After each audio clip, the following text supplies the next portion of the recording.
Hi everybody, it's crazy, it's Monday, and it's time for the UPBGE video of the week. Now before I get started, gotta give a shout out to my trusted because you guys rock. To my crazy fam, I love you guys.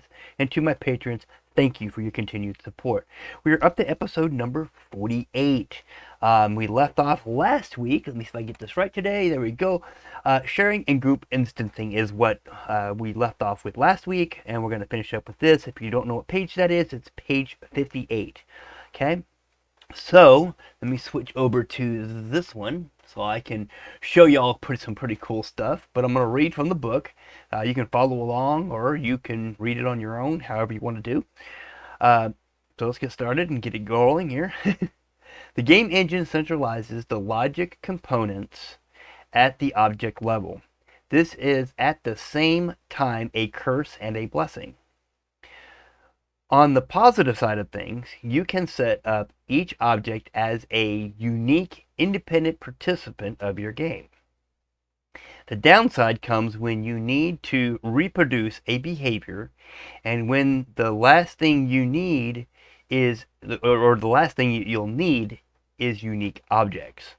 Sure, you can copy over logic bricks and properties, but this is hard to maintain and doesn't scale well for more complex files. Note that we are not talking about duplicated objects. Those indeed share the same logic brick. Okay, we are looking at game objects that have different individual components but need to share part of each other's functionality. We need a compromise between both systems, and this is possible with group instancing and logic brick cross-linking. Group instancing support in the game engine was added for the project Yo Frankie, which was a really good, demo file that they had made, or demo game that they had made.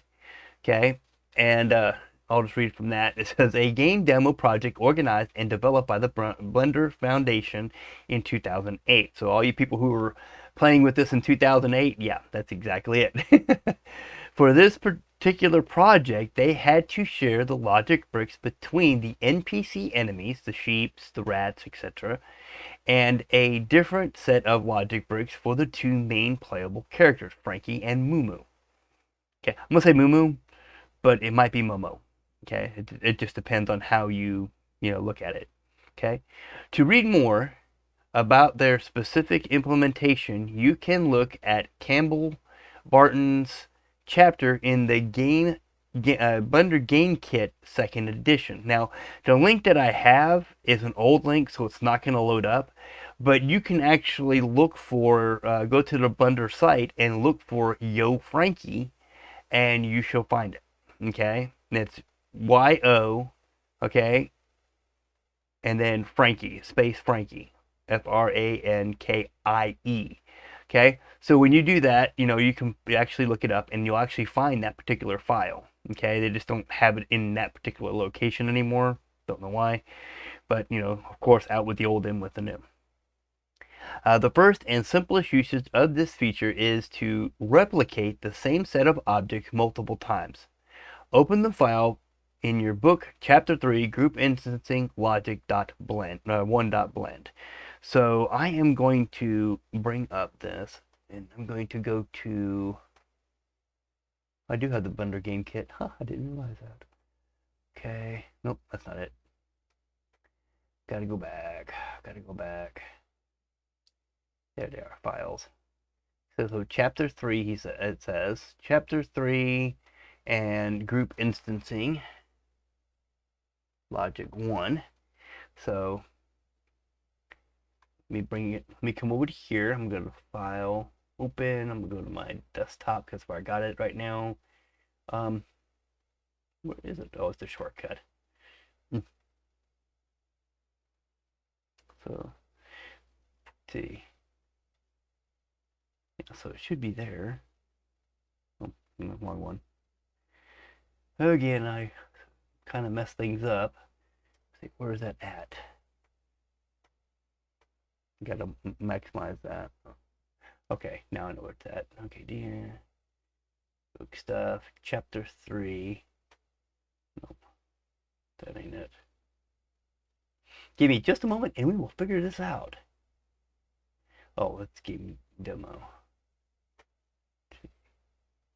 Game engine book.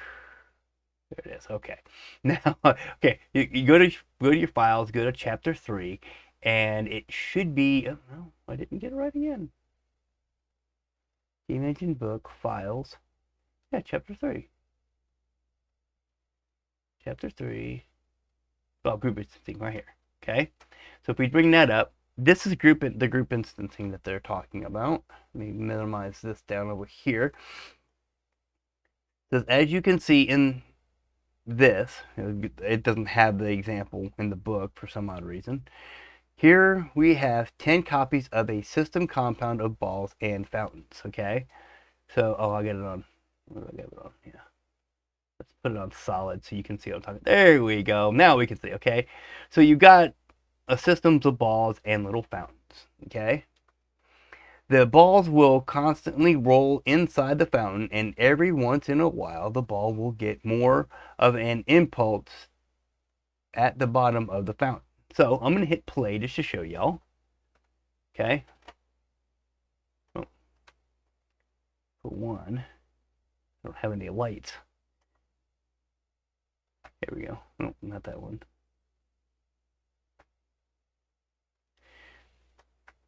I don't know why I didn't put a light in there where you can see what you're talking about. I believe you can see it if you have it in, they put it in wireframe mode. So if I hit play in wireframe mode, you'll actually see it dancing around. Yeah, I actually colored them on mine, so on the one that I was messing with. But as you see, the balls maneuver around. They all have different logic. Okay, let's see. There are 3 relevant components here. A fountain for the ball. Let me put it back on solid so you can see. Okay, there's a fountain for the ball. Okay. To roll in, a ball, and an invisible plane in the bottom of the fountain, set to send the balls up when they collide. Okay, so let's see. It's so hard to see it with the. I don't like using 0.2.5 for this reason, but I'm doing it anyway. But there is a little plane down here at the bottom of them that actually makes the balls bounce. Okay.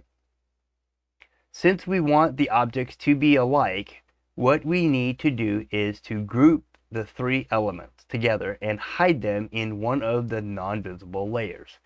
That would be this layer here. As you see, that's a group instancing. It's all grouped together. I'm going to put it on solid so you can see. Okay. But as you see in wireframe mode, the lines around them are green. That means that they are grouped together. Okay.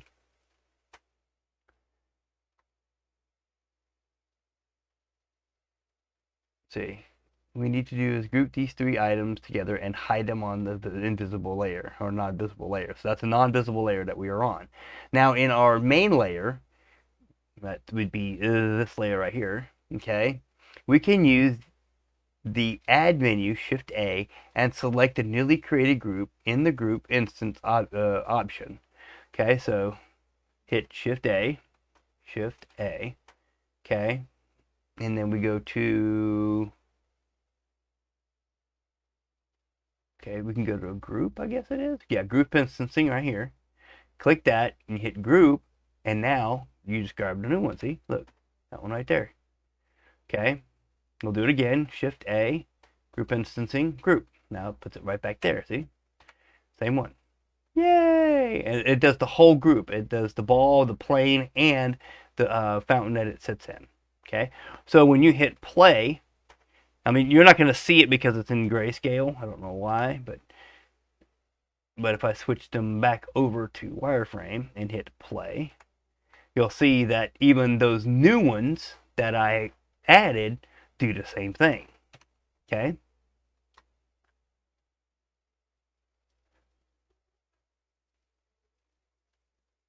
Let's see. There, okay. Logic break duplication, where are we sitting at? Well, we're right at 10 minutes. I'm going to do logic break duplication We might be able to go 15. Let's see. Yeah. Okay, let's just do that. Okay, logic brick duplication. There are other ways to duplicate your logic brick object. In fact, the group instance option from the add menu is simply a shortcut for using an empty with group as the duplication type. Okay, now you'll see that you get an empty right here. See all these little things right there? And we'll put it on solid so you can even see the little Z's right there.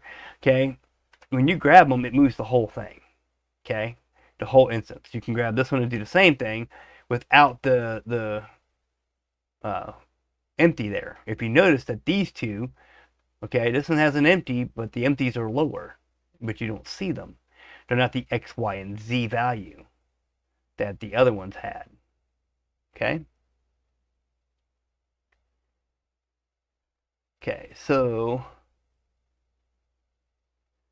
empty. Okay, vertices and faces can also be used there, but this will only duplicate the child object in the geometry, not an entire group. Okay, don't understand what that one means. You can select vertices and faces as groups. Yeah, that just makes no sense to me. There are ways to duplicate your logic brick object. In fact, a group instance option from the add menu is simply a shortcut for using an empty with a group as the duplication type. Vertices and faces can also be used there, but this will only duplicate the child object in the geometry, not the entire group. Okay, so you can use like a plane or something like that instead, but it's better to use an empty, okay, to do that. Some people use planes, or they'll use vertices, or, put a vertex there, and that can be it. But the only problem is with that, it's only going to do it's only going to duplicate the child object, but not the group, okay? The most obvious advantage of this is that if you need to change the logic bricks, you can at any time edit them in the original element of the group. This will automatically be replicated to all the instances that share the same logic bricks. Group instance also works for dynamically adding objects. In other words, you can add a group instance by placing it in the file, as the previous example shows, or by using the add object option of the edit object actuator. Okay, so what they're talking about is this right here. You can actually do it right here. Okay, you got your group. See all these groups? You can put them in there. There's a lot of groups there. You can duplicate it that way as well. Now that you understand how group instancing works, let's go a step further and see a more advanced yet still simple example of the sharing logic bricks. Please open the file chapter 3 group instancing logic blend 2. Okay, so we're going to go back into there. We're going to go back into our chapter 3 folder. Okay, and then we're going to go to the second one, which is that one right there. All right. In the first example, we are duplicating the same group, okay, which is this example here. Oh, no, it was the first one, logic 1.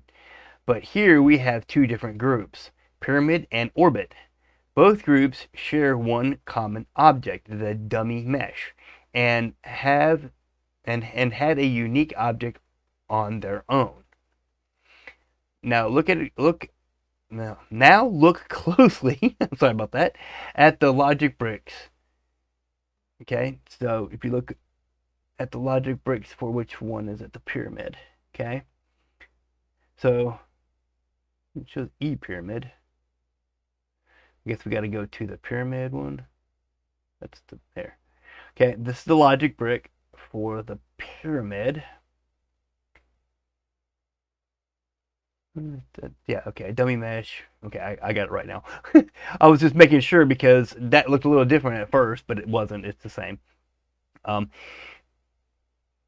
Mine was switched, I do believe. Okay, so now looking closely at the logic bricks here, the sensor and the controller are in the dummy mesh. Okay, this is the dummy mesh. The controller's here, and the controller is here, while the actuators are in the pyramid and the orbit objects. So the pyramid and the sphere.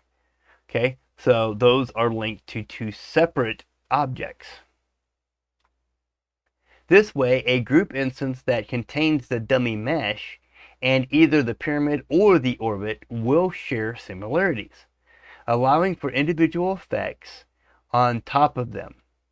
This is, in this example, if you press the spacebar, the pyramid rotates while the orbit runs away from the camera. Okay, so let's go ahead and switch back over to it and hit P. Oh, hang on, we're gonna put it on just solid. Here we go. Nope. I don't know why it's black.